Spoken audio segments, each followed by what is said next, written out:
So here we are in Santa Cruz, Bolivia, with our very dear partners here, Andrea from Bolpegas, who started an exclusive distribution agreement with UKSOL about 5 years ago. And obviously this is something that UKSOL does around the world. We look for distributors we can work very closely with.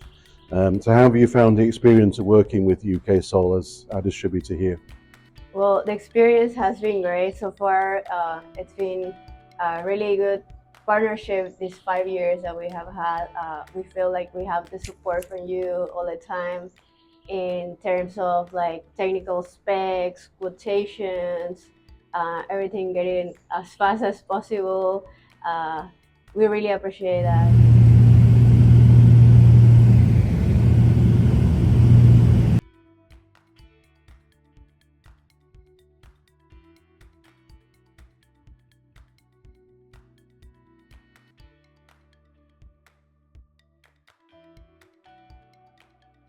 So UKSOL is a British brand of solar panel.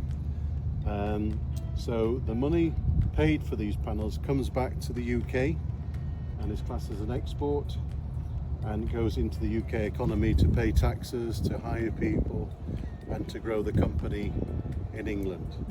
So we thank Bolpegas here in Bolivia for choosing UKSOL for this 3 megawatt project and wish them all the success as they continue to sell UKSOL panels in Bolivia.